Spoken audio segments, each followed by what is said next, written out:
Alô, meus amigos do Agro 360, vocês já sabem que a nova Nissan Frontier é a nossa parceira aqui. Mas vou reforçar para vocês que a nova Nissan Frontier é a picape desenhada para fazer mais, muito mais.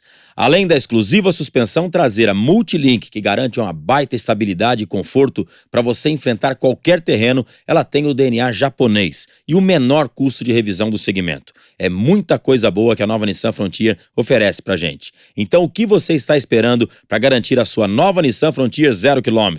Corre agora para a concessionária mais perto de você e aproveite. E aqui vai um recado muito importante. No trânsito, escolha a vida.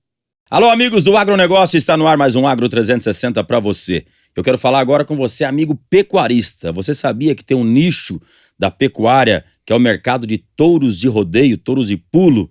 E é por isso que hoje eu trago aqui pra gente Paulo Bellarmino, que ele é o dono da Astros da Arena. Obrigado, Paulão, por ter vindo aqui. Obrigado você, Rafa, pelo convite. Fazer um bate-papo hoje pra galera aí, falar um pouco desse nicho de mercado, né, que tá em ascensão. É muita coisa boa pra gente falar aqui desse mercado. Agora, vamos contar um pouquinho da história do Paulo Bellarmino. Como é que começa a sua história dentro da... Você é veterinário, né? Veterinário. Sou veterinário, Rafa. Você é de onde? De São José do Rio Preto. Nascido lá em São José do Rio Preto. Nascido e criado em Rio Preto. Vocês estão vendo aqui uma amizade bacana que tem há muitos anos. Muitos anos. Mas eu, como entrevistador, tenho que perguntar tudo das coisas da sua vida. Então, você já estava ligado no agronegócio desde moleque? Rafa, na verdade, era na fase de moleque, vamos falar assim. A ligação com o agronegócio era passear no sítio de uns tios por consideração que tinha da família, alguns parentes nossos. E era basicamente isso. E contato com cavalo de tambor, coisas paixão básicas. Da adolescência ali. Minha família meus pais nunca foram ligados diretamente, né, apesar da minha mãe ter vindo da roça e tal, nunca foram ligados diretamente com propriedade rural. E aí eu sempre tive esse contato e decidi, desde sempre, desde pequeno, que ia passar para a parte, queria mexer com veterinária. Por que veterinário? Só pela paixão dos animais? Pela paixão. E sempre focando nessa parte de mexer com grandes animais e tal, e deu certo, eu entrei para veterinária e me formei. Entendeu? E a história... Foi pra que área? Eu já entrei focado em mexer com grandes animais. Mas não nada com rodeio até então? Nada com rodeio até então. E eu entrei em 2007, 2006 na faculdade. Em 2009, eu fiz um curso de inseminação e comecei a mexer com inseminação. Na faculdade ainda eu já comecei... Fiz uns cartõezinhos e tal. Bovinos de forma geral? Bovino geral. Mexendo basicamente com inseminação artificial. Era o foco. A parte de fertilização in vitro, essas coisas, já era realidade ou ainda era... Já era realidade, mas eu não estava envolvido. Já existia, já estava bem aquecido esse mercado, mas era a parte de inseminação. Ao final da faculdade, no último ano, logo que eu me formei, eu ia, na verdade, mudar para o Mato Grosso. Até tinha esse projeto de mudar para lá, que é onde estão esses parentes por consideração que a gente fala, né? E tem uma fazenda lá e eu peguei e fui pra lá realmente. Vi casa pra alugar, escritório, fui com aquela coisa na cabeça. Pra atuar na reprodução mesmo? Mexer só com reprodução lá no Mato Grosso. E aí nesse meio tempo, nesse vai e volta pra ver o que eu ia fazer, como que eu ia, quando eu ia, surgiu um amigo do meu pai e que ofereceu um estágio pra mim na USP de Pirassununga. Pra fazer uma especialização em touros. Eu sempre mexi com fêmeas, né? Nunca tinha me atentado à parte de andrologia. E aí eu peguei e comecei a... Falei, já vou pro Mato Grosso mesmo, um ano a mais, um ano a menos, pelo menos eu vou com a bagagem dos touros. Seria pra quê? Pra coleta de sêmen? Coleta de sêmen, coleta e congelamento. Andrologia de modo geral, né? Que é a análise da fertilidade do macho. E fui pra Pirassununga. Fiquei lá com 3 meses de estágio e o professor Rubens Paes de Arruda, que é um cara que me deu uma alavancada, acho que nem imagina a figura dele, o que fez na minha vida. E aí eu comecei a assumir uma pesquisa que ele tinha no laboratório dele, falou, falta mais 9 meses essa pesquisa, você tá como estagiário e tal, quer terminar essa pesquisa? Eu falei, não, eu toco. Ajudei a tocar lá, na verdade era o teste de um medicamento, a gente não sabe qual é, porque você testa o placebo.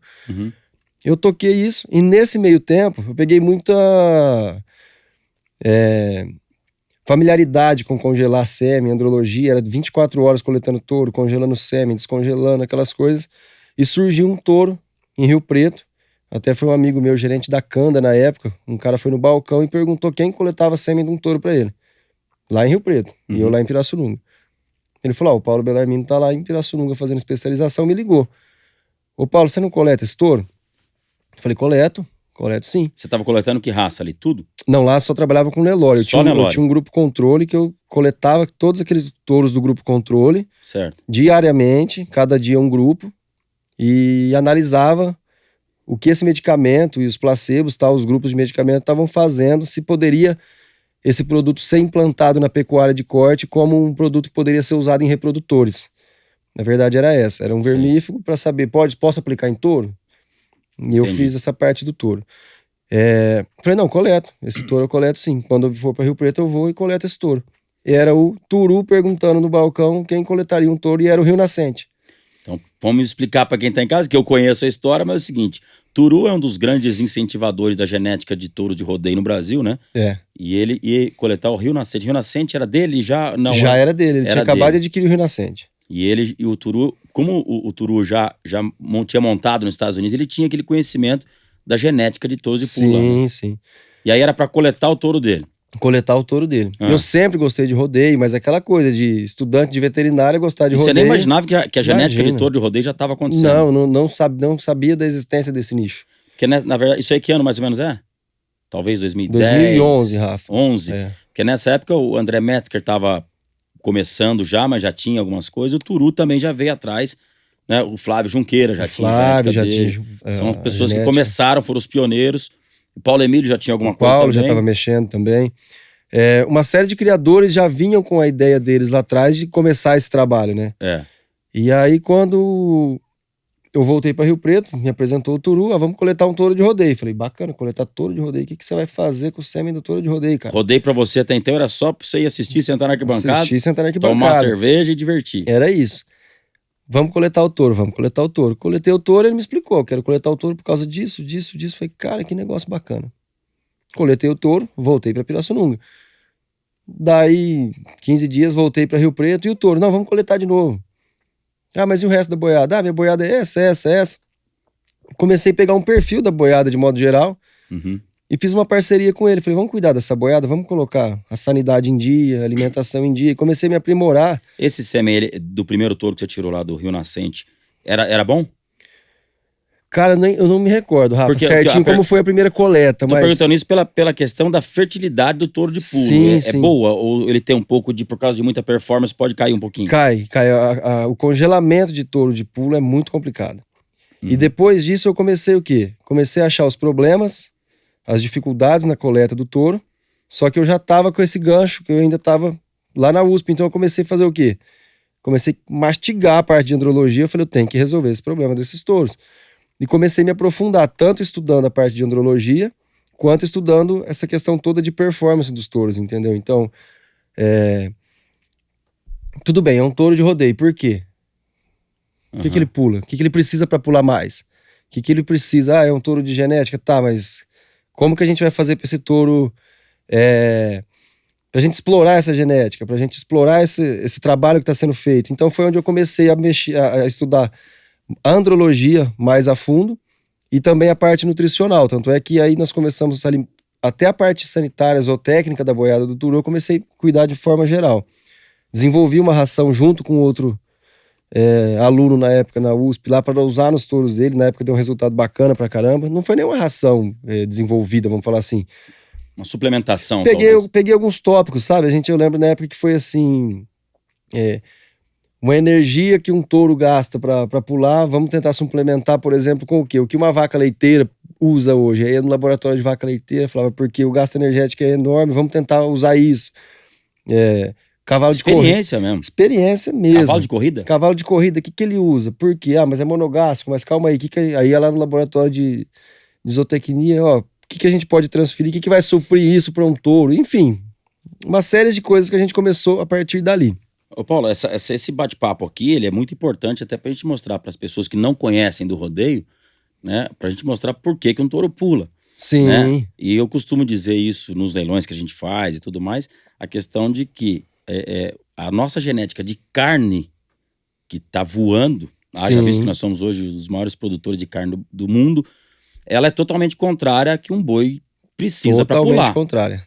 Cai por terra aquela teoria de que o boi de rodeio pula por algum artifício. Não, né? Não, de forma alguma.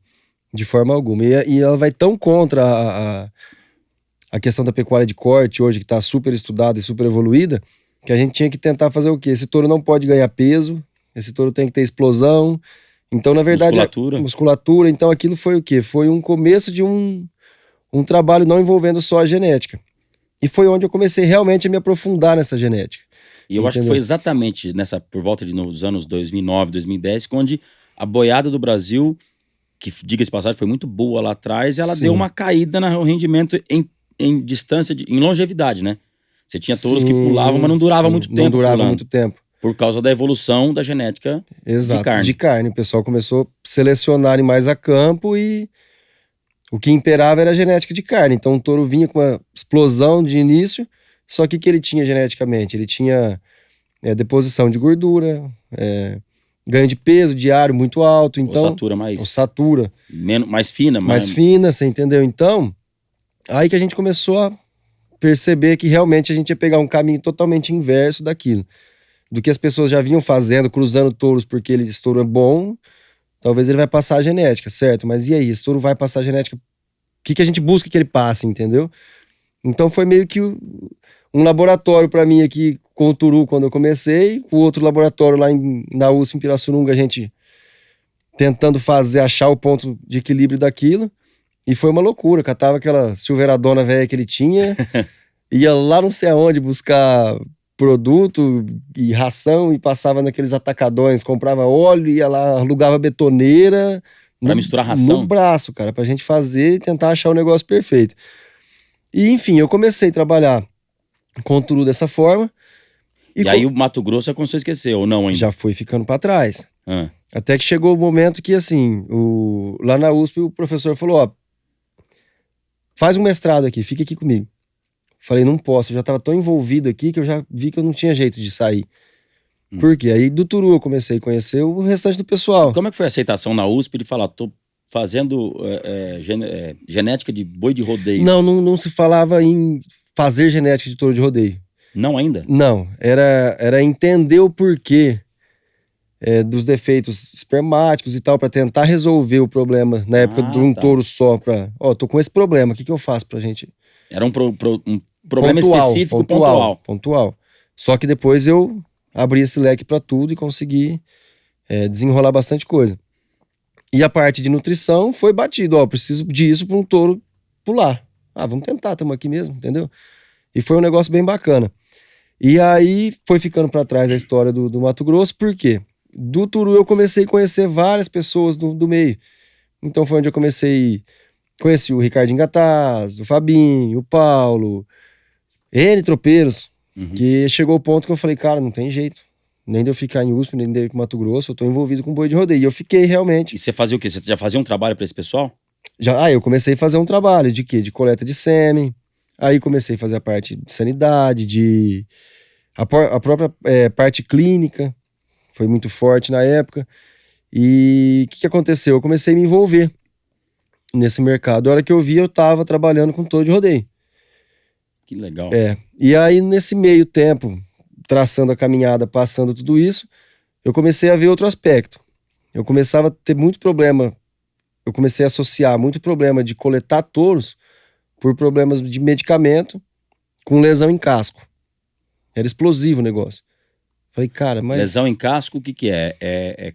Não, lesão natural mesmo. Lesão natural. Só que quando você precisa de um touro para pular, o pessoal, talvez até por excesso de cuidado, mancou um medicamento, mancou anti-inflamatório, vamos ajeitar, encosta o touro, isso tudo, para falar em reprodução, é muito ruim. Entendeu? Por esse excesso de cuidado, atrapalhava a reprodução. Eu falei, então a gente tem que achar um outro meio de corrigir isso. Partimos para a parte de podologia. Entendeu? Vamos começar a casquear os touros regularmente, para fazer um negócio bacana. E começou a faltar muita mão de obra. Não achava, para fazer essa parte de podologia desses touros. E aí foi onde eu comecei a estudar a podologia e comprei um tronco e fui casquear os touros também. Essa parte de ter começado com o Turu, eu juro que eu não sabia, viu? Começou lá atrás agora, com o Turu. Eu lembro de você com aquela carreta que você colocava atrás da caminhonete, né? Casqueando os touros. Casqueando os touros, estado de São Paulo inteiro, Brasil inteiro. Brasil inteiro, pra todo que é lado. Mato Grosso. A gente saiu daqui, foi lá na divisa com o Tocantins, Verdade, pra casquear touro de rodeio. pra casquear touro de rodeio. Só que a gente eu parti pra que sentido? Não só simplesmente o casqueamento preventivo. Aí já era para resolver lesões e também pra quê? Tanto é que estava sempre associado. Eu estava com o tronco tombador atrás e com as coisas de congelamento. Então a gente ia para tentar resolver problemas da parte de podologia. Fiz bastante preventivo, porque a hora que você estabiliza uma boiada nessa parte, você acaba estabilizando todo o resto.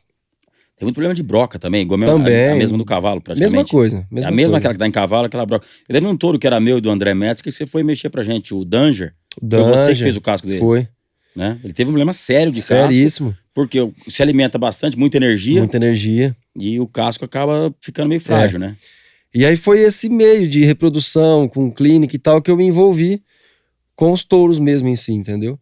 E quando eu fui ver, eu já estava no meio, clinicando e mexendo com a parte de podologia geral, de cirurgias e tudo mais, e reprodução. E aí, essa parte da reprodução começou a evoluir cada vez mais. Mais pessoas querendo coletar o sêmen dos touros para inseminar as vacas. E aí foi onde a gente começou a realmente entrar na parte de genética e falar, não, estamos vendo resultado. Tanto é que eu lembro que nós fizemos um levantamento, se eu não estou enganado, foi até com o Washington Pérez, lá da W Pérez na época, de touros de confinamento. Não lembro se foi ele, Rafa, mas acho que foi sim, com o Oswaldo Pérez, com o Washington Pérez, de numerar a questão de tirar porcentagem do que está realmente saindo. Então, por exemplo, você tirava... Em cima do quê? Em cima de pulo, realmente? Em cima de pulo e de seleção. Então você vai lá, entra no confinamento e seleciona 100 animais que você acha que tem características para pular. Certo. Pulava mas 2%. Aí, nada de genética desse gado. Nada de genética. Gado Pulava de corte. de corte. Pulava 2%. 2%. 2, 1,4. E aí depois Caramba, você pegava... Tava bem baixo já, porque antigamente era muito isso. Chegava num passo, fechava 100, Fechava e 100 pulava. 200 cabeças, experimentava, tirava-se 20, tirava 10%, chegava a E tirar. aí depois, isso aí foi um comentário que a gente fez lá no Washington Pérez que me ligou uma chave. E eu comecei a fazer essa pesquisa de modo geral. E chegava praticamente assim, você tira 2% de touros de boiada e 43%, 45%, não que vão virar máquinas, mas que servem para qualquer rodeio. Que tem aptidão para pulo. Porque você sabe que pro touro chegar lá no final e virar um atleta de rodeio, um touro renomado, não é só o touro, não é só a genética do touro, existe todo um processo, um manejo, um trabalho. Mas você tirava... Alimentação muito Alimentação, mas você pula de 2% para 40%. Falei, pera lá, essa genética tá dando resultado. Peraí, você fez essa pesquisa aí de aproximadamente 2% pro que vinha de fruto de genética, filhas de touros de uma linhagem só, talvez? Não, aí fazendo uma captação de um modo geral. Tá, o que você vinha de genética chegava a dar 40%. Chegava a dar 40%. E o que vinha de touro de campo, que a gente chama? 2%. 2%. Então, muito significativo. Muito significativo. Aí foi onde eu peguei e falei, não, o negócio realmente... Muitas pessoas foram visionárias lá atrás e já imaginaram isso, já tiveram confirmação disso, mas agora as cartas estão na mesa, a gente está enxergando. Então foi onde começou a fazer realmente esse trabalho de coletar touros, fazer inseminação a fresco, congelar sêmen. A gente chegava a inseminar, dependendo, no próprio turu mesmo, chegava a inseminar 100 vacas. Entendeu? Num dia, no E essas vacas eram o quê? Tudo vacas comuns de campo ou já não, tinha alguma? Vacas que já vinham da genética dele. Mas que vinham fruto de cruzamento de monta natural. Cruzamentos de monta natural. Vaca Nelore, a base, talvez. Gado Nelore que colocou um touro de rodeio, saíram as filhas, e foi sendo feito esse trabalho. Tem muito caso também de vaca de leite, né? Que essas vacas curraleiras de leite. Que touro, por acaso, cobriu e saiu o bicho de pulo, né? Sim, bastante. Então, assim, foi uma visão, como eu vou dizer, do dia a dia que foi trazendo essa visão de realmente abrir a cabeça e falar, não, tem mercado para isso e o negócio tá andando. E aí foi praticamente junto quando a gente começou os projetos dos leilões lá em 2014 que a gente conseguiu realmente visualizar o negócio. Os investimentos acontecendo.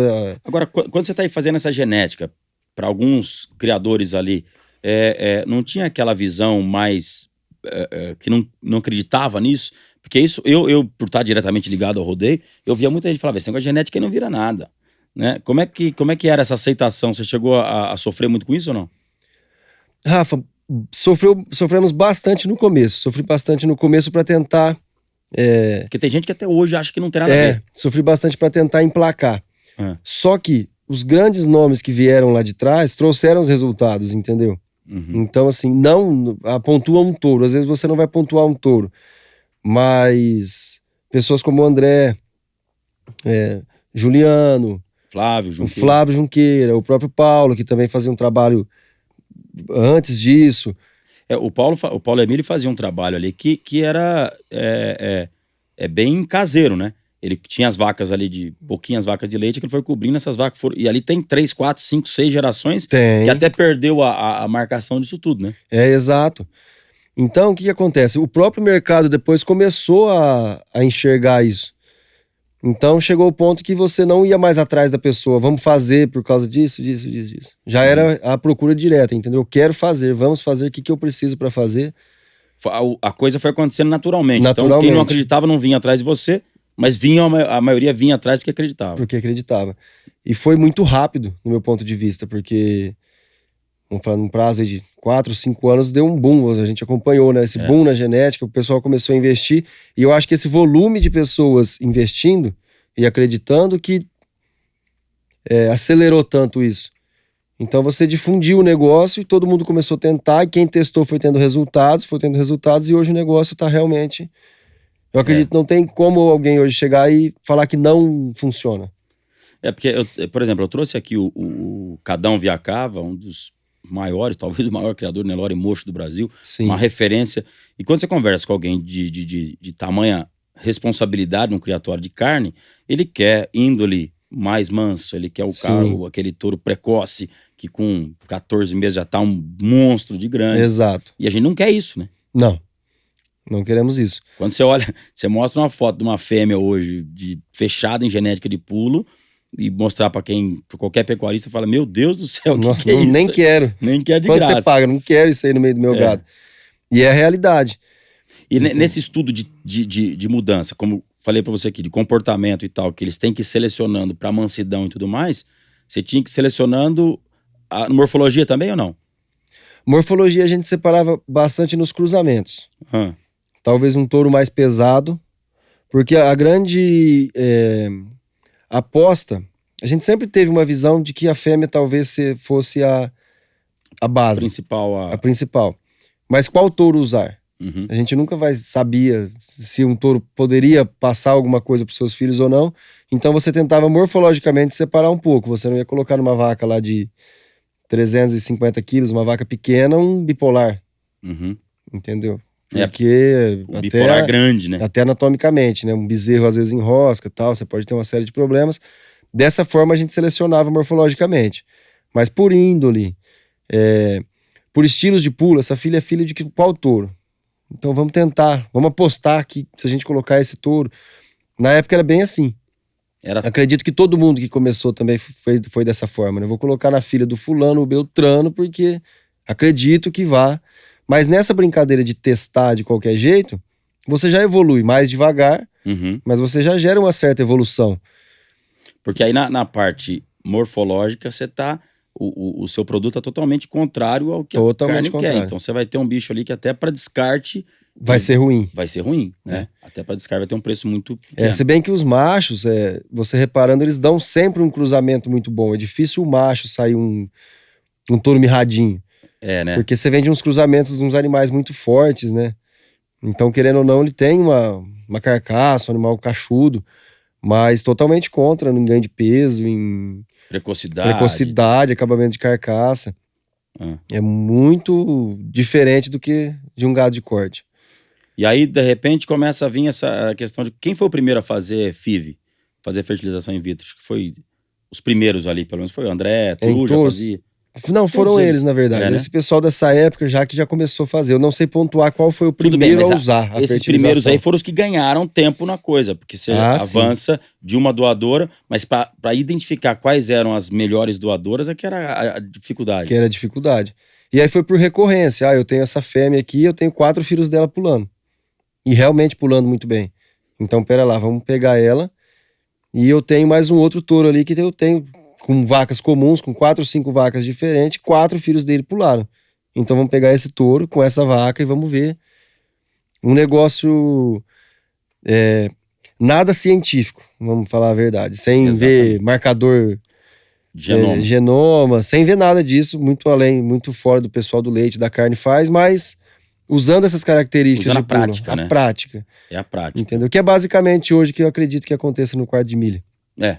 Você não vê nenhum marcador de nada, você simplesmente cata uma égua que corre muito, um cavalo que produziu muito pro outro velocista E juntos os dois. e junta os dois. É. E tem a probabilidade, vai sair, não sei, mas a frequência é que É a mesma saia muito mais do que você pegar aleatoriamente, entendeu? qualquer criador de cavalo que eu trouxe aqui já falou várias vezes isso aí. Não é receita exata, não é receita ciência exata. Mas a probabilidade é muito grande. Né? Muito, muito grande. É. E isso a gente viu, a gente vê até hoje, né? Esses touros sendo produzidos e o resultado tá na arena aí pra quem quiser ver. Muita pérola guardada que ainda não foi exposta. Porque o que eu digo é coisa muito recente. Hoje, pra gente ter um touro pulando, um touro aí de 3 anos, esse cruzamento tem que ter sido feito há 4 anos atrás, praticamente, entendeu? Pelo menos. Pelo menos há 4 anos. Agora, lá nos Estados Unidos, essa genética já tem o quê? Uns 50 anos, né? Que já É, faz, uns ou mais 50 até. anos. Que começou misturando uma vaca comum com um boi de pulo, dessa vaca vamos chamar meio sangue pulo com outro boi de pulo e vai indo 50 anos. Aí, quando as pessoas veem aqueles touros pulando numa final mundial, que nós tivemos agora recentemente, você vê aquela quantidade de bons touros, fala que eles estão muito na frente. Eu não sei se estão tão na frente, eles têm mais quantidade de bons touros, você não diria isso? Sim, eu acho. Porque a gente tem touros competitivos aqui, né? Não vamos mencionar nome para ninguém ficar bravo com a gente, falou de um, não falou do outro, mas a gente tem bons touros aqui que entrariam numa final mundial igual teve agora lá nos Estados A Unidos. qualquer momento. A qualquer Só que momento. a gente não tem aquela quantidade, não é isso? Eu acredito que o que a gente tem a força de produzir, talvez até maior. Será? Do que eles. A força. Vamos produzir em larga escala hoje. Uhum. Hoje, não sei se nos Estados Unidos vai ter com essa quantidade, mas hoje você tem criadores com 300 vacas já, com terceira, quarta geração praticamente. 300 vacas, a gente já tem criador nesse número? Não, tô de dizendo base genética? de base. Então, tudo bem. Você pegar, por exemplo, a gente usou o exemplo do Turu, do Paulo, que ficava cruzando sem muito controle. Antes Antes de começar. chegar a genética oficial, né? Isso. Essas vacas têm uma base de 3 gerações lá para trás e um volume muito grande. Só que eu acho que o que aconteceu lá, a seleção veio durante esses 50 anos, chegou num patamar que a proporção de touros que vão sair de touros puladores lá vai ser muito maior do que estamos hoje aqui no Brasil, né? Uhum. A gente vai chegar nisso ainda. Eu acho que até ultrapassar, para falar a verdade. Né? Eu acho. Porque a gente tem um plantel muito grande. Um plantel muito aqui, grande. E várias opções para se achar o ideal, né? Então não tem um touro com 10 vacas. A gente tem 1000 vacas com 200 touros para fazer essas tentativas de achar o ponto ideal. Vai ser difícil, eu acho que vai levar muitos anos ainda. Agora, e por Mas exemplo, estamos no caminho certo. quero perguntar para o veterinário, doutor Paulo Bellarmino. Eu tenho conhecimento da genética, quero perguntar para você. A gente tem um touro chamado Violão, que é de um fazendeiro do estado de Goiás, que é um touro que nunca pulou na vida. Sim. Não é? Vou contar a historinha para vocês entenderem aqui quem tá em casa. O touro Violão é um touro cimental, não é isso? Cimental. Cimental que cobria as vacas de Nelore. Desse plantel, os machos que saíam de lá pulavam, né? Foi aí que até o André Metzger foi lá e comprou as fêmeas, filho do Violão, para fazer a base. O que se explica o touro Violão, que não é pulador, que nunca pulou, ele ter produzido touros de pulo? Rafa, eu já me perguntei muito isso. O que eu acredito a raça cimental em si, ela foi muito usada, né? Pra tirar touros de pulo. O pessoal sempre bandido colocava... era cimental por agora, né? Colocava cimental porque dá uma musculatura forte, ossatura forte. São touros morfologicamente fortes. E eu acho que por isso que o pessoal usava muito. A questão do Violão, eu não sei te explicar o porquê. Cientificamente não vai ter explicação. Cientificamente não vai ter. Mas passava uma índole pros touros que era um absurdo. Aptidão para pulo, com inúmeras fêmeas e o mesmo touro passando para todos esses filhos. Então, assim, cientificamente eu acho que não tem nem explicação. Colíder, peraí, tem vários. Aquele próprio WhatsApp, acho que era filho dele. WhatsApp, filho do Violão. Tinha vários touros que eram filho dele, era um touro comum. Aí o Juliano Domingos também comprou algumas coisas, mas o André Metzger juntou com quem? Foi com o Júnior Zamperlin. O Zamperlin. Foi lá, quero comprar todas as suas fêmeas que você tiver filha desse touro aqui. Sim. E ali foi uma base também importante. Não, né? e veio uma base, tanto é o tanto de touro que o André produziu em cima do violão também, né? Que deram resultado. Cientificamente, eu acho que nunca vai ser provado o porquê. Uhum.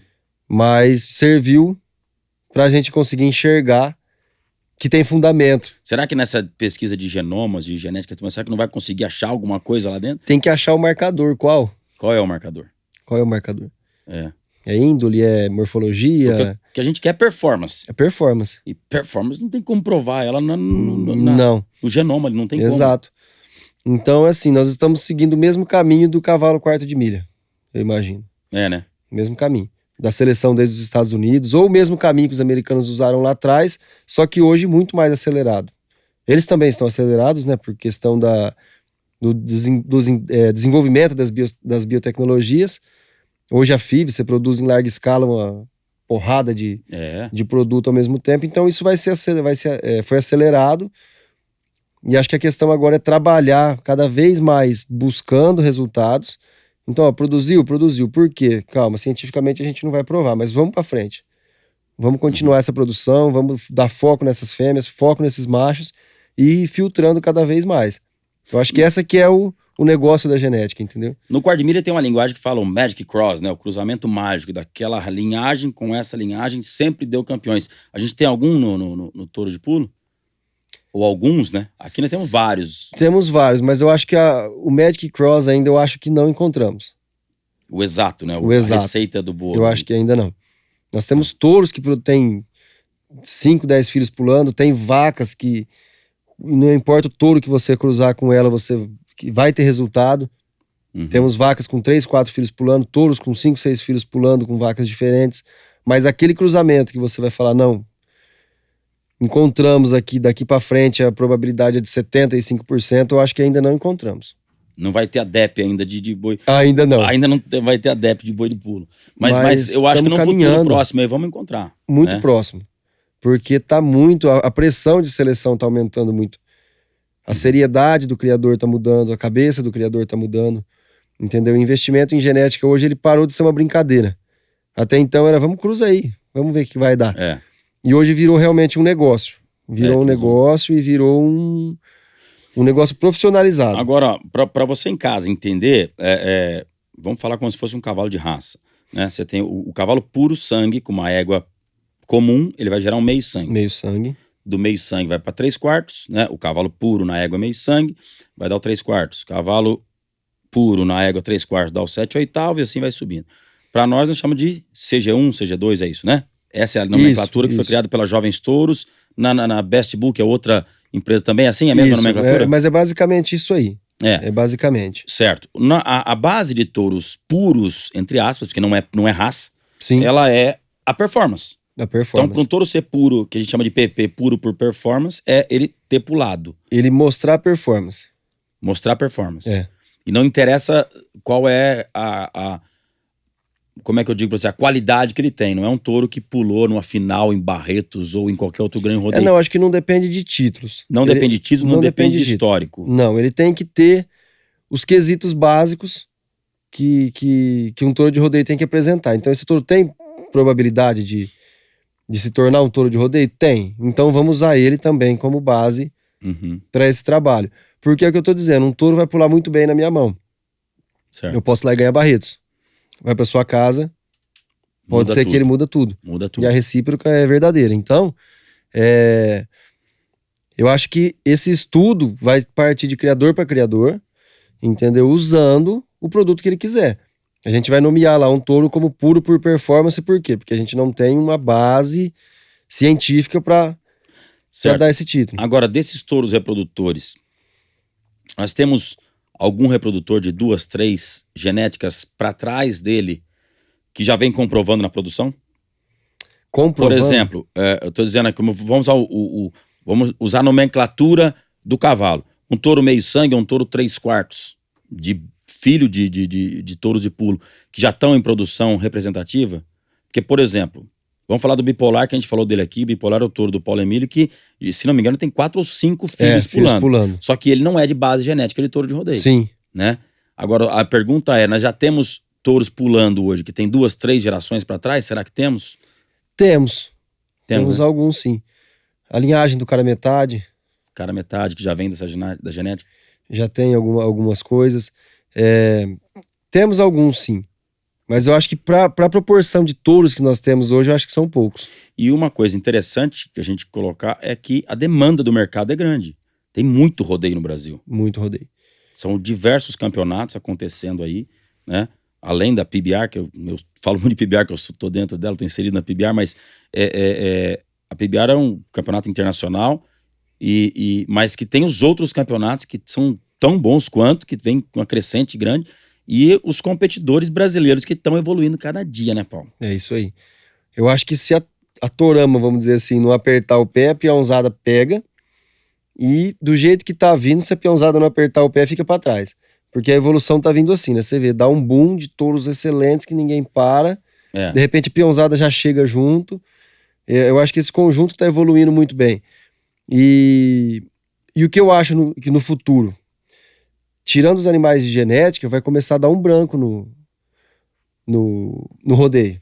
Vai faltar. Vai faltar touro. Já tá faltando touro, na verdade. Uhum. Mas por quê? Por questão de evolução mesmo. Um touro que pulava muito, vamos falar aí na década de 80, 90, que era uma máquina. Hoje, se você colocar ele num rodeio com esses touros novos que estão vindo, Ele tá ultrapassado. dificilmente ele vai se destacar. Uhum. Lógico que tem as estrelas que não vai perder o brilho nunca.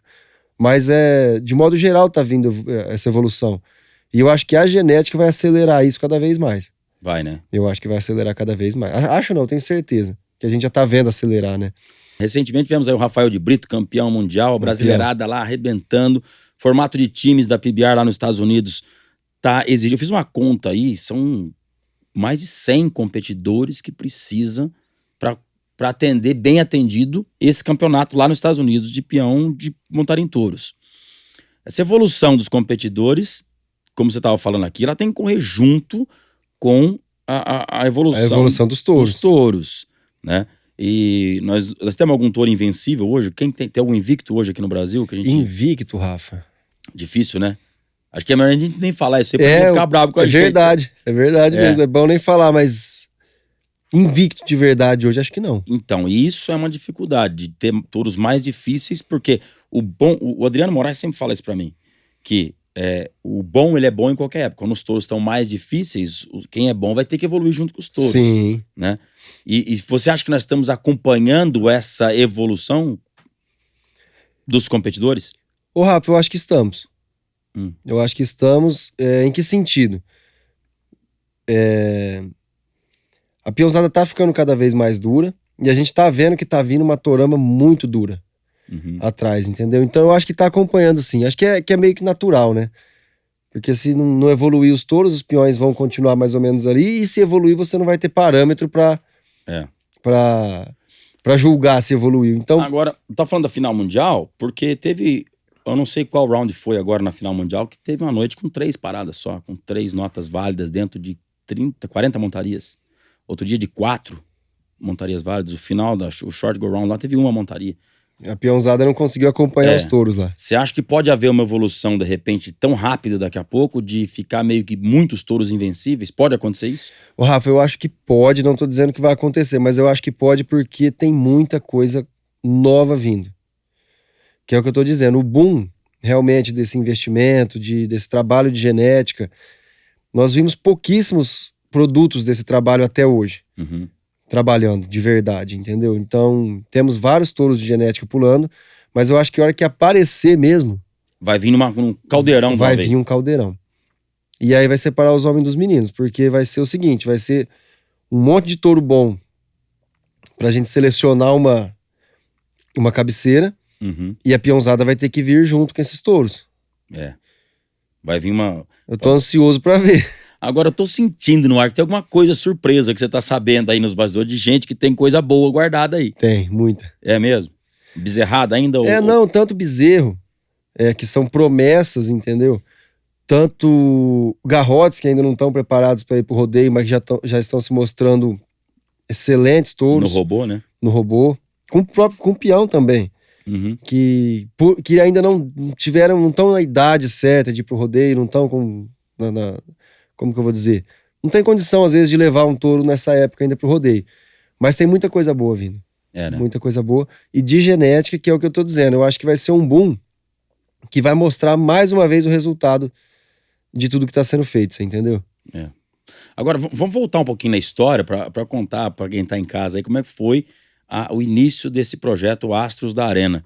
2014, eu tô lá em casa, toco o telefone, era o André Metzger falando, ó, vai ligar pro seu um tal de Paulo Bellarmino, ele quer fazer um leilão lá, né? Eu já sabia que eu já era leiloeiro credenciado, falei, vai te chamar para fazer o leilão de touros de pulo. Da onde veio essa ideia do leilão Astros da Arena, que você fez o primeiro em 2014? Ô, Rafa, na verdade a ideia foi assim, o fato de eu já estar trabalhando com touros, Casco, genética, clínica, tal, tá envolvido, então era aquela coisa. Eu comecei a ver, chega num lugar, ó, eu tenho um touro para vender. Quero comprar um touro. E aquela coisa, todo lugar que você ia, tinha alguém querendo vender, alguém querendo comprar. E a gente vê nas notícias do mercado, que o mercado de touro nunca parou. E aí Mas era tudo informal, né? Tudo informal. Tinha acontecido já alguns leilões, mas era Sim. um aqui, outro ali. E aí, um belo dia, eu na avenida em Rio Preto, voltando pra casa, com o brete engatado, com tudo, aquela coisa. Deu um estralo, falei, cara, vou fazer um leilão de touro. Só que de vários criadores, né? Vou ligar pra um, pra outro. Peguei, fui num recinto de leilões lá em Rio Preto. Fiz um contrato, expliquei que era o projeto e tal. Cheguei em casa, sentei na cama, falei, pelo amor de Deus. A Amanda Bellarmino, que tá aqui nos bastidores, ninguém tá vendo, já existia, Ainda não. Ainda não? Não. Você nem sabia quem era ela? Nem sabia. Aí eu cheguei em contar casa, essa história, hein, Amanda? sentei na cama, rapaz, com aquele contrato, falei, o que eu fui arrumar? E agora? Peraí, você fez o contrato primeiro lá com o recinto de leilão? Sem... Não, deu a ideia, eu virei a caminhonete na mesma hora. Eu contornei, fiz um retorno e fui lá, arrendei o recinto, aluguei e fui pra casa. Esse homem é meio louco. Era pra chegar em casa e tomar um banho, eu cheguei em casa com um contrato de um recinto de leilões alugado. Numa data, pronto. Ah, você marcou a data? Marquei, aluguei. Você nem sabia quem era eu, quem era o leiloeiro, quem era ninguém. Nada. Eu marquei, dia tal, vou fazer um leilão, quero arrendamento pra esse dia, e peguei o contrato e fui pra casa. Catei e falei, não, beleza. Vamos começar do zero. Aí sentei lá na mesa, vamos por partes. Liguei pra um, não, o projeto é esse. Não? Você é louco? Falei, não sei. Não, mas se você for fazer, põe um boi aí. Anota meu boi aí. Falei, ó, é um boi. Um boi já tinha pra fazer o leilão. Aí liguei pra outro, certeza, rapaz, mas será que pega? Mas, marca 2 bois. Tem 2 bois, eu vou pôr esses 2 bois nesse leilão. Só boi até então. Não... Foi só boi. Touro. 2014 não teve nenhuma fêmea, foi só mesmo. touro. Só touro, nenhuma fêmea. Acho que a gente começou a colocar fêmea 2019, 2018, eu acho. Não, 2000. Não, acho que foi antes. Não, foi antes, 2015. Por aí, acho que foi no ano seguinte. No ano seguinte, Mas daí você fechou quantos touros pro primeiro leilão? 40? O Rafa, se eu não tiver enganado, acho que foram 43 lotes, eu nem lembro de cabeça mais. Eu devo ter anotado. 42. Ah lá, ó. Ele é o nosso computador. Pera aí, deixa eu ver meu ponto aqui, ó. 42, Rafa. E aí, beleza, falei, tá bom, agora os touros eu já tenho, já fui juntando e o pessoal foi, vamos, Paulo, se for você que tá fazendo e você tá falando que vai fazer, vamos fazer. E deu certo. Essa questão de captação e tudo mais. A parte do evento, eu já tinha feito outros eventos, pra mim não mudava nada, era fácil fazer o evento em si, a organização do evento. E aí vamos pra parte do pessoal, né? Leiloeiro, comentarista, falei, cara, e agora? Os caras não sabem nem quem que eu sou. Eu comentei com o Thiago hoje, eu não sei nem como, nem da onde, se eu liguei foi pra você, se eu liguei foi pro André. Não, se eu não me engano, você ligou pra um amigo que conhecia o André? Eduardo Romagnoli. Ah, é esse aí? Do Romagnoli, verdade. O Eduardo Romagnoli me passou o contato do André. E aí foi a referência. O Eduardo falou, vai te ligar um doido aí, mas pode ir que é amigo meu, de confiança. Aí o André ligou bem e falou, vai ligar um doido pra você aí. Vai ligar um doido pra você aí. E aí foi. Faltando 15 dias me perguntaram quem que era a pisteira do leilão, eu não sabia o que era pisteira. Pisteira? O que é pisteira? Ah, a moça que pega a lança. Falei, rapaz, é mesmo, esqueci da pisteira, cara. Aí me passaram 2 nomes, eu fui lá em Minas lá achar elas no leilão lá. Pra contratar a Amanda e uma amiga dela pra fazer o leilão. Aí foi onde eu conheci ela. Eu acho que é mentira sua. Todo mundo fala. Todo mundo fala que você fez o leilão pra namorar a Amanda. Todo mundo fala. Mas não foi o leilão primeiro, depois a Amanda? Foi o leilão mais caro da minha vida. Foi? O Rafa, foi isso, cara. Aí Não, e a Amanda foi assim, ela já trabalhava com leilões, já né? trabalhava, trouxe uma experiência do caramba. Inclusive pra mim, viu, Amanda? Eu tenho essa gratidão por você, sempre tô falando em público aqui. Que a Amanda tá aqui atrás, ela não quer aparecer nas Não, e câmeras. na verdade, no dia ela chegou, vou dar essa papelada aqui, deixa eu ver essa papelada. Falei, vamos desenrolar aí, ordem de entrada, aquela coiseira. Eu nem tinha com aquilo, eu peguei, vou fazer o leilão, vou fazer e pronto, não sabia que jeito que ia fazer. Uhum. Mas, e aí metemos a cara, a Amanda tomou as rédeas também junto depois daquilo, e foi aquele primeiro projeto, em 2014. Com um orçamento X, já sabendo que ia perder Y porque ia ser investimento, perdeu o triplo, foi aquela loucura. Deu prejuízo? O primeiro? É. Deu. Eu não chamo de prejuízo, Rafa, eu Não, falo claro, que foi mas investimento. A matemática fechou. A matemática não vermelho fechou, ali. né, pau, é. E aí foi aquela loucura. Falei, nossa, que arrombo, né? É. Num primeiro Mas não projeto. desistiu. Não, eu já falei, não. Você terminou ele fechando no vermelho e você falou, nunca mais eu mexo com isso, ou você pensou, não, vou fazer o outro? Não, falei, a semente tá plantada. Mas aí já tinha interesse em ter a Amanda por perto. Já tinha que estar debaixo da... presa na cinta aqui. É. E aí pulamos pra 2015, fez de novo. Aí já entrou algumas fêmeas ali. Então, Rafa, eu não lembro se foi 2015 ou 2016 que a gente pôs as fêmeas. Mas Então, eu vou lembrar daqui a Eu lembro pouco. que teve um leilão que foi mais fraco de venda de machos. Não sei se foi esse de 15 ou 16, a Amanda pode ser que lembre. Mas que vendemos todas as fêmeas, você lembra disso? Que foi o primeiro que colocamos as fêmeas, Eu né? acho que sim. Que teve, na hora que. Eu lembro que a gente conversou isso junto. Falou, cara, foi fraco, os machos vendemos pouco. Porque talvez os preços que as pessoas pediram também ficou meio caro. Sim. Mas as fêmeas vendemos tudo, você lembra daquilo? Lembro. Aí Foi ali isso deu aí. o start. Deu start. Que foram as fêmeas que já vinham daqueles projetos do pessoal, que às vezes projeto que eu nem participava, mas que já tinha aquela visão. Uhum. Que foram os criadores lá atrás que já tinham a visão dessa questão da genética. E deu E certo. o André, que a gente sempre tá falando do André Metzger aqui, que eu já combinei dele vir aqui, mas o André, ele vem meio devagarzão. Daqui uns dias ele aparece aqui. Tá chegando. Tá chegando. Mas o André é um cara que sempre colocou produto no seu leilão. Sempre. Desde E o nunca primeiro. defendeu nada, sempre Nunca. vendeu tudo, sempre coloca pra vender, Pra vender. né? Eu tenho um E carinho, um respeito por um ele dos muito grande. pioneiros também na genética, né? Que já foi visionário lá atrás, sabe lá Deus quando ele tá com 74 anos? Acho que ele pensa desde os 18, ele já pensava. E sabe já. de uma história do André bacana, que a gente tava aqui em São Paulo, quando a gente gravava aqui, gravava pro Canal Rural, a PBR, e aí tava no trânsito, saindo da gravação assim, ele abaixou o vidro do carro, falou assim, tava ele com o Flávio Junqueira no carro e eu no meu carro aqui. Falou, você não quer comprar 2 vacas de genética minha? 2008 isso. Eu falei, quanto? Aí ele falou, quanto? Ele pegou e falou assim, peraí, desceu do carro no meio do trânsito, entrou na minha caminhonete, falou, agora, só que eu perguntei o preço, falei, então vou te vender. E eu comprei no trânsito aqui de São Paulo, comprei 2 vacas dele. Olha isso. Em 2008, que depois eu vendi pra ele de volta. E essas vacas, tem 2 delas que estão vivas até hoje lá. Olha E isso. tá na genética dele até hoje. Não, e foi muito bacana esse projeto, Rafa, que todo mundo mesmo entrou de coração né? aberto, tanto a equipe quanto os próprios criadores que acreditaram na época. Que acho que ali a gente tava.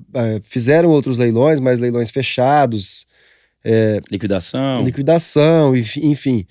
E eu acho que ali não só aquele primeiro leilão, mas a longevidade do projeto foi criando uma coisa muito concreta. Não, realmente existe um nicho de mercado, e abriu a visão, porque quem é criador, quem está criando já sabe que está buscando resultado, já sabe como que funciona a venda informal.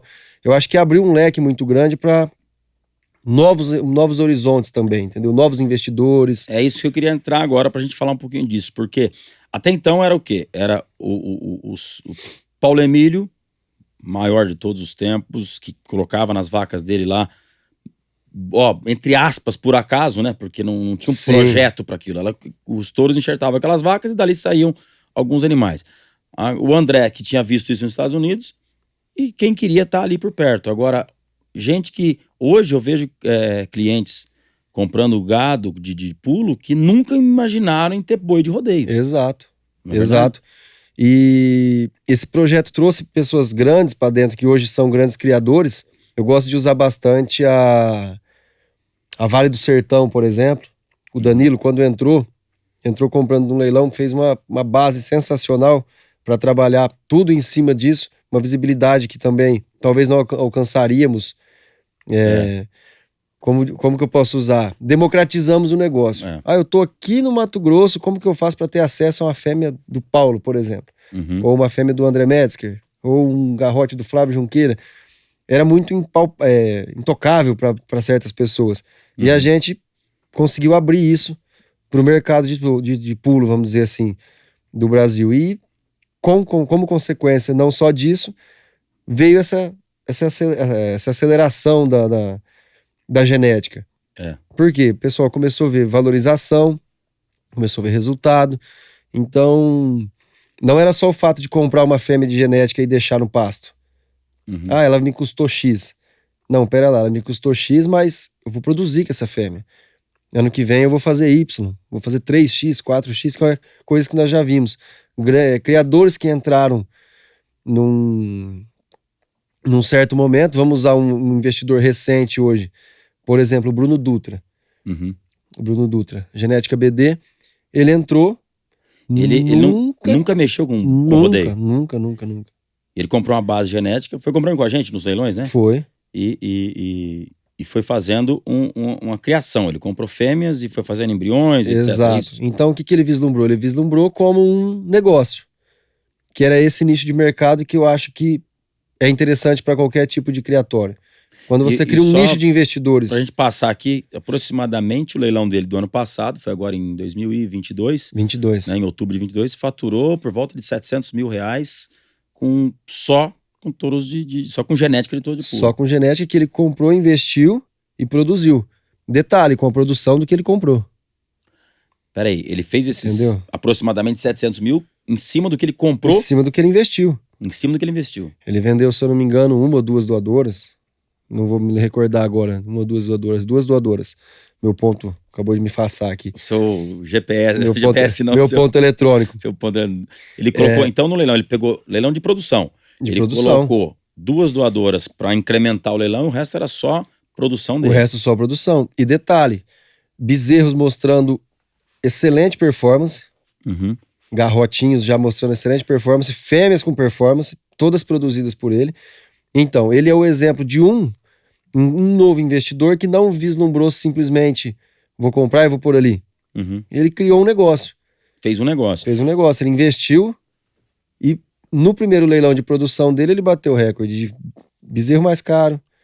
Média de preço de fêmea, não foi? De média de preço de fêmea, de faturamento de um leilão de genética, só de genética. 100% genética. Sem touros prontos, né? Que um touro às vezes puxa uma média de um leilão lá pra cima, não teve.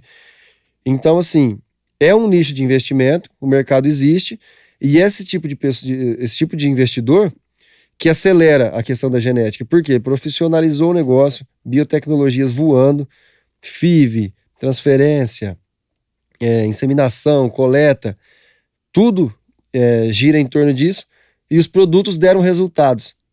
Entendeu? Então eu acho que muito bacana é isso aí, esse fato dos leilões terem aberto esse mercado para novos investidores vislumbrarem não só como um hobby, mas virar um negócio realmente.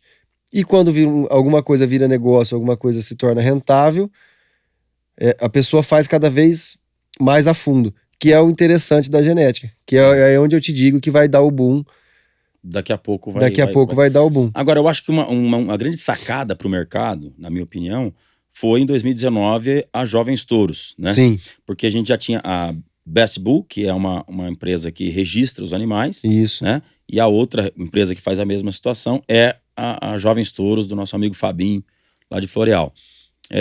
Quando surgiu a Jovens Touros, já existia a Best Bull, mas quando surgiu a Jovens Touros e trouxe aquela parceria de fazer provas quase que todo mês, nem todo mês não, acho que a cada 3 meses. Acho que 2 ou 3 meses, quando começou. Quando começou foi fevereiro, julho e dezembro, eu lembro disso. 3 provas no primeiro ano.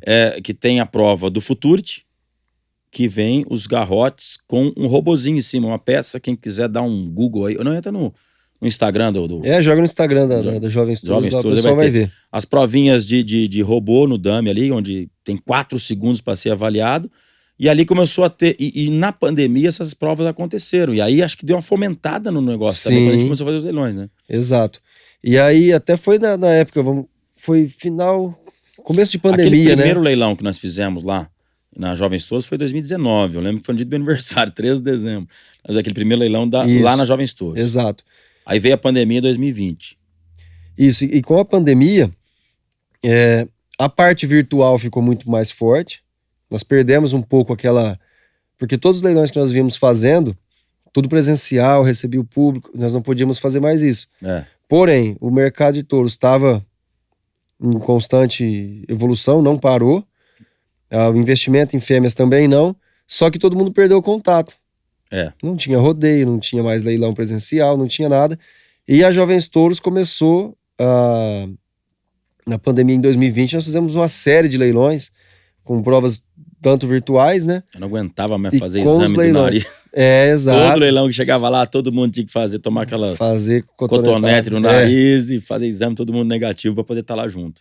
E foi uma das coisas que também fomentou demais a genética. Né? Que eu acho que ao invés de decair por questão da pandemia e parar tudo, Cresceu. Porque fazíamos provas lá sem público, onde as pessoas levavam seus touros, seus jovens touros, para competir, né? E ali você tinha um resultado de genética comprovado também, né, Paulo? Sim. Você via no resultado Juliano Domingos, o Scatolin, André Metzger, Paulo Exato. Emílio, entre outros. Eu vou esquecer de nome aqui, me perdoa quem eu tô esquecendo. Mas que aí você foi vendo o resultado. Das genéticas trabalhadas lá atrás, né? E aí começou a aparecer aquele cara que queria... Peraí, vai dar certo aqui, vai dar certo ali. Foi da onde surgiu também a Companhia Vale do Sertão, né? Do seu Exato. Joaquim Medeiros. Seu Joaquim. Que sobre os cuidados do Danilo Domingos. Exato. Que vem investindo pesado. Investindo pesado, produzindo pesado. Com resultados também excelentes, que é uma das genéticas que vai aparecer também. Até eu queria falar do Juliano, do Danilo Domingos. Danilo Domingos não é nada do Juliano Domingos, é só o presidente. Mas recentemente tivemos uma prova ali em Piracaia, no Marquinhos da Saturno, e os touros do Danilo foram muito bons, foram muito bem. Só que todos eles tropeçaram, o outro caiu, o outro não sei o que. Teve acidente de percurso, que são 4 segundos para ser avaliado. Sim. Mas a boiada dele foi muito bem lá. Foi muito bem. Muito explosiva. Muito explosivo, que é o cruzamento já de 2, 3, 4, até 5 gerações. Exato. Né? E é isso aí que eu acredito que vai dar essa aceleração na questão da seleção da genética e tudo mais. E assim, falando de números, como nós mencionamos aqui do Bruno, mas temos aí faturamento. O que é o preço médio hoje de uma vaca, de uma fêmea? Não sei se você quer levar para novilha ou vaca. Uma fêmea hoje de pulo, o que você consegue pegar de média, mais ou menos hoje no preço? Rafa, média, vamos falar em média, vai. Papelzão de pão, uma coltona básica.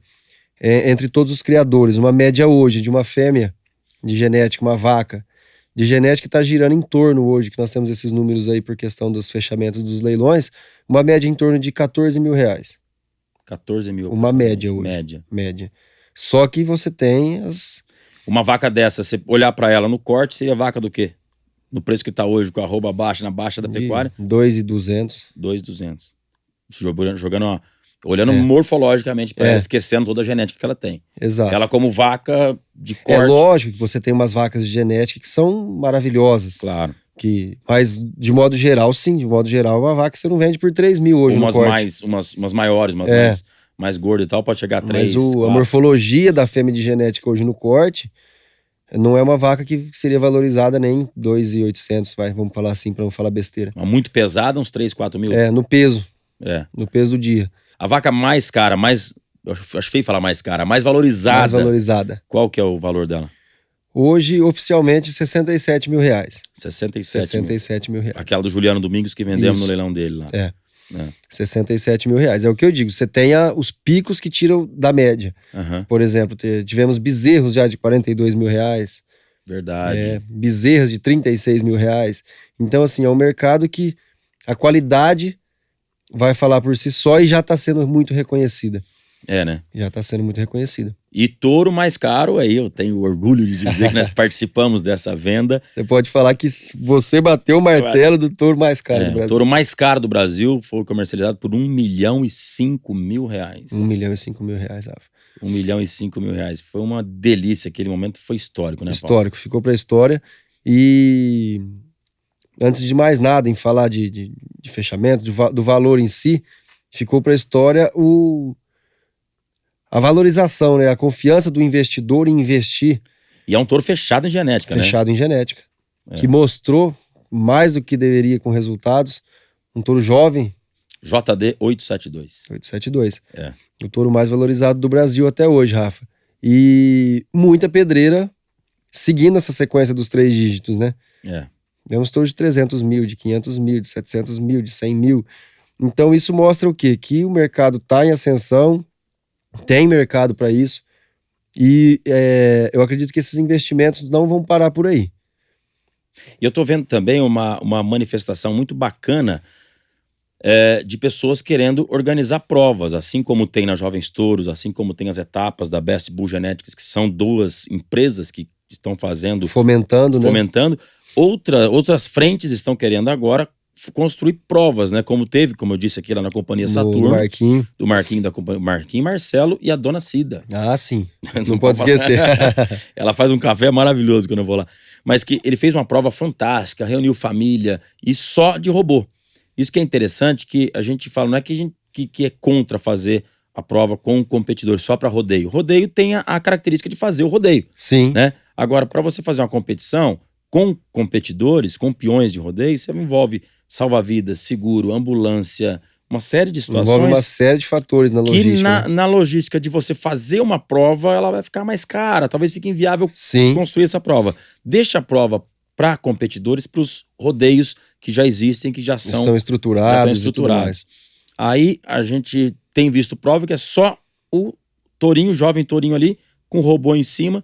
E foi muito bacana. 2 juízes, prova organizada. E eu tô vendo uma frente muito bacana querendo vir trazer essas Rafa, provas. eu acho importantíssimo isso. Até mesmo o fato de não ter os competidores. Eu acho que precisa de provas que a estrela a ser julgada é unicamente o animal. Porque são essas provas que vão fomentar realmente e vão mostrar os resultados dos trabalhos de genética, como é que o pessoal está trabalhando com essa questão de seleção, que são é a base que vai vir para os rodeios, né? Agora, o grande negócio é a gente mostrar para outros nichos da pecuária que isso é uma forma de você ter um número menor de gado e produzir um volume considerável, né? Exatamente. E eu acho que essas provas vão se expandir cada vez mais, porque da forma que a gente usou o cavalo quarto de milha lá atrás, você tem provas todo final de semana, você está colocando os animais em teste todo final de semana, nas mais diferentes regiões do Brasil. Então você começa realmente a encontrar quais são os pilares da genética disso. Então, às vezes você descobre um cavalo de um cruzamento de 2 linhagens lá em cima, alguém que começou a competir com um cavalo, aquele cavalo vem, explode nas provas e ele entra para dentro de uma seleção, que é o que acredito que vai acontecer e quero que aconteça, tem que acontecer. Realmente essas provas nas mais diferentes regiões e o pessoal ter a oportunidade de mostrar o trabalho. Sabe uma coisa que foi interessante? Durante a pandemia, quando parou tudo, os eventos, acabaram os rodeios, pararam os rodeios, a gente tinha um programa lá na PBR, né, que era eu com o Adriano que tocava, que era chamado Fanáticos PBR. Naquele programa, um dia, batendo papo, que nem a gente tá falando aqui agora, o Adriano falou, você já pensou quantos bons touros não foram pro abate no Brasil? Sim. Por conta de que não teve exposição. Às vezes o cara tava lá na fazenda, montou um peãozinho num boi ali, né, que é comum. A gente, no meio rural, a molecada testa lá de qualquer jeito, né? E às vezes era um baita de um touro bom, né, que derrubou um moleque lá e esse touro foi pro abate. E a gente perdeu. Aí a gente fez aquela brincadeira de pedir para as pessoas mandarem vídeos de touros de qualquer lugar do Brasil pra gente selecionar e colocar no programa que era semanal. Paulo, você não tem ideia, acho que você acompanhou na época, né? Mas teve... Cada pedreira, né, que apareceu. mandou muito boi bom. Amazonas mandou boi pra gente, Roraima mandou boi pra gente, Nordeste mandou boi pra gente, de vídeos, mandava toda semana. Tinha boi do Brasil inteiro, né? Boi, bezerro, tinha muita coisa. E muitos negócios saíram ali. Saíram por conta daquelas transmissões. Mas foi interessante pra ver, né? Porque às vezes você tá aqui e a gente não tá sabendo aonde tá chegando, mas chega longe. E foi interessante ver quantos lugares do Brasil afora, cada areninha preparada com, sabe, amarrada com pau, amarrado com arame. Do jeito que dava ali. Do jeito que dava, nas condições que tinham, e bons touros. Eu lembro que no primeiro ano fizemos até um concursozinho lá, e o Adriano pegou no curso de juízes que ele foi ministrar, ele falou, os meus juízes vão julgar os touros que vieram pro programa. E foi difícil selecionar 10. Porque tinha muita coisa boa. Muita coisa boa, né? E agora o que a gente precisa é ver se o mercado vai ganhar proporção Brasil afora aí. Não, eu acredito que vá, Rafa, porque são duas situações. A primeira, que a gente abriu já um nicho de investimento muito grande, muito rentável, e que um segundo ponto é que vai ser necessário para abastecer o mercado de touros no Brasil. Isso é uma... Eu acho que não tem como falar que não vai ser dessa forma, entendeu? A gente vai ter que procurar esses touros, vamos ter que dar visibilidade a esses touros, da mesma forma que a gente vai ter que apertar o pé na genética, investir cada vez mais e dar visibilidade para esses produtos. Porque às vezes um touro desse aí, o cara até te fala, né? Ah, esse é filho do urutu, do meu touro que pulou, mas ele tá lá no Amazonas. Quem sabe às vezes você tem uma linhagem lá que realmente responde muito bem, que te dá resultados e você não tem como dar visibilidade para esse animal. Exatamente. E essas provinhas, no caso que você tá falando, vão fazer isso. Em lugares, em locais, em núcleos diferentes do que é só... A gente tá lá na Meca, que hoje é Jovens Touros, né? Uma arena fantástica, arena coberta. Quem quiser conhecer, vale a pena também. Exatamente. Né? Sou muito amigo do Fabinho, quero mandar um abraço especial para ele, porque é realmente uma arena muito bacana. Projetada para aquilo, né? Projetada para aquilo. Tudo climatizado, com os currais independentes, né? Praticamente cada touro num curral. Praticamente cada touro no curral. É muito bem montada. E paralelo a isso, cara, você faz tudo isso que você tá falando aqui, e tem também a leiloeira Tanabi Leilões, tá lá em Tanabi, toda quarta-feira tem leilão lá. Leilão de corte, exato. E aí eu, juntamente com a Amanda... a gente falou, mas não falou como é que foi esse romance aí. Depois do primeiro leilão de 2014, já começou o namoro ou não? Ou ela foi meio difícil? Já começou meio ali, já. Ah, é? Aí vocês se casaram, já foi fisgado. Já tá com o Pedro Henrique aí? 4 anos agora, já mês que vem. Já agora. Passa rápido, cara. Mas ela tem uma história muito fascinante também, né? Que a sua esposa, ela tem um conhecimento de leilão que é muito bacana. Tem. Ela sabe fazer uma farra no leilão que... E a experiência dela dentro desse cenário de leilão de touros foi primordial, não teve jeito. Amanda, você não sabia nada de genética de rodeio? Sempre fui apaixonada por rodeio. Ela tá falando que sempre foi apaixonada de rodeio, mas não sabia nada. Não. E nunca imaginou vender boi de rodeio. Nunca. Você que arrastou ela pra esse negócio mesmo. Você vê. Eu arrastei ele pro corte e ele me arrastou pra genética. E eu vejo a paixão que a Amanda tem ali na hora de vender com os criadores. Ela fala com muita propriedade, né? Fala sim. É muito bacana. E ela é fera. Aprender. Ela é fenômeno. Putz, Paulão, mas é muita coisa boa pra acontecer, né? E eu acho que tem muito pecuarista aí que tá nos acompanhando que de repente pode se interessar em ter uma participação em experimentar, né? Eu acho que dá pra... O Rafa, eu acho que foi criado, né, e tá sendo fomentado cada vez mais um cenário de investimentos hoje. Eu gosto de chamar assim. Quanto que nós movimentamos aí nos últimos anos em leilões? Você tem um número disso? O Rafa, em números, desde 2014 até hoje, já chegou perto dos 20 milhões de reais já. 20 milhões movimentados em leilões, com valores oficiais. No seu martelo. A maioria disso. Assim, a pessoa que quiser hoje se tornar, putz, quero experimentar, tem meu gado aqui, quero comprar uns embriões para colocar experiência em umas novilhas para ver o que vai dar isso. Você acha que tem espaço para o cara produzir? Um cara que tem lá, quer colocar embrião, meia dúzia de vaca lá e experimentar. Ele tem onde desfrutar disso, como levar isso para frente? Tem, Rafa, com certeza tem. Eu acho que esse investidor, mesmo no micro ali, trabalhando com poucos animais, ele é necessário, porque como a gente disse, a gente não sabe onde está o Magic Cross, a gente não sabe onde está. Então a gente precisa desse pequeno investidor, que é ele que realmente dá corpo pro negócio, e ele tem como desfrutar. Eu acho que independente do investimento inicial, hoje a gente já provou por A mais B que esse investimento inicial ele te dá retorno. Certo. Entendeu? Então acho que além de um hobby, tornou-se hoje um negócio. Entendeu? Então eu acho que tem espaço sim pro pequeno investidor, vamos chamar assim, que quer começar na genética e quer explorar a genética, e tanto tem lugar para ele que no futuro ele pode ser um criador de um touro só, como era o caso do Mickey Mouse lá atrás, lá nos Estados Unidos, e se tornar um tropeiro de um animal extraordinário, de genética às vezes própria. Entendeu? Então, Eu acho que esse mundo de genética ele é muito amplo e vai trazer muita surpresa pra gente ainda. Porque até se você for pensar no rodeio brasileiro, né? Era tradicional lá atrás um caminhão-truque com 15 touros Isso, ir pro rodeio. Hoje isso já tá mudando. Tem gente que vai com 2, vai com 3. exato. E eu tenho certeza que se você tiver um touro bom, você pode ir pro rodeio. A PBR, o rodeio de Americana, o rodeio de Divinópolis.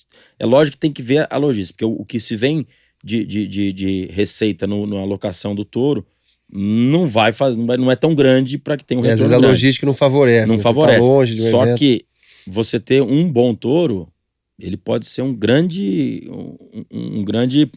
princípio aí para você fazer um plantel em cima dele, fazer um nome em cima dele, né? Exatamente. E se vamos supor um touro desse de genética, trabalhar com ele, também explorando a genética desse touro, ver Como- resultados lá na frente, entendeu? É o meu caso do Bandido, que até hoje o Paulo Exato. tem, né, as filhas do Bandido que vem produzindo, né, os filhos do É isso aí. do Bandido e do agressivo e tudo mais. Tô falando do Paulo porque, né, falei do exemplo dele aqui. Que o Bandido é que eu tenho certeza que todo mundo quer saber. É hora né? que falar, todo mundo vai Então, entender, o né? Bandido, você falar dele em qualquer lugar, você estiver lá na praia, você fala touro, Bandido, qualquer um sabe quem é, né? Exato. Acho que esse touro foi um divisor de águas para a história do rodeio brasileiro que Ah, foi, E- com certeza. trouxe a popularidade para todo mundo, né? Quem nunca viu ele na frente, sabe Trouxe os holofotes na época pra dentro do rodeio, né? O que era o rodeio? Na cabeça de todo mundo era É. peãozada lá, montando em boi, aquele piseiro. Aquilo trouxe os holofotes e já tinham boas festas, bons campeonatos e trouxe o holofote pra dentro pro pessoal falar, não, respeita que o negócio realmente tá acontecendo e é forte. É isso, tem muito rodeio para acontecer, tem muito touro precisa de muito touro para pular Sim, e precisa de criador para fazer essa base aí. Porque é isso aí. touro de campo, meus amigos, não pula. Esse negócio de falar que amarra o testículo para pular, não é assim que pula, não. Tem nada a ver isso aí, né, Paulo? Nossa, e passamos um perrengue já com isso, hein, Rafa? É, Pessoal de defesa dos animais. num propósito bacana até. Não, com um Parabéns, eu propósito também quero bacana, proteger. mas assim, hoje não mais, né? Hoje já uma série de estudos já comprovaram e tudo mais, mas foi sim uma coisa na época que afetou demais, né? O rodeio, a questão de maus tratos. Isso a gente também já provou em várias palestras para tudo que é lado. Muita gente também fazendo essas palestras em outras regiões do Brasil, provando que não existe maus tratos e não tem como embasar nada em cima disso. Exatamente. Paulão, quero te agradecer muito, cara. Quem quiser conhecer os trabalhos do Astros da Arena, vai onde? Instagram? No Instagram, do Astros da Arena. Astros da Arena. Coloca aqui embaixo para nós, diretor, por favor. Astros da Arena. Bastante leilão para frente aí, né, Paulo? Tem uns Bastante projetos bons leilão. aí que a gente... Você vai me fazer andar que nem louco daqui uns dias. Esse ano que tá vindo tá uma loucura. E vai andar bastante. Eu sei dos seus compromissos, seu e da Amanda. Você veio aqui para gravar com a gente. Já volta correndo amanhã para São Paulo. Volta correndo, tem leilão. Tem leilão lá amanhã. E quero te agradecer demais por ter vindo aqui. Um papo muito bacana. E tudo que você quiser falar de genética, a casa é sua. A casa tá aberta aqui. Ô, Rafa, eu que agradeço Genética o não, convite. qualquer coisa. Qualquer coisa, né? É. Não, eu que agradeço o convite. Acho o projeto bacana demais. O pessoal, com certeza, tá acompanhando vocês aí. Obrigado mais uma vez. Obrigado, Se Rafa. você quiser saber mais de genética de touros de pulo, liga para esse cara aqui. Tá fazendo os principais e os maiores leilões de touros de genética de rodeio do Brasil. Muito obrigado a todos vocês pela sua audiência. Obrigado mais uma vez, Paulo. Opa, obrigado a Amanda, que tá aqui atrás, que não apareceu. Ela não aparece, só no leilão que ela aparece. Obrigado a todos vocês pela audiência. Semana que vem estamos aqui de volta.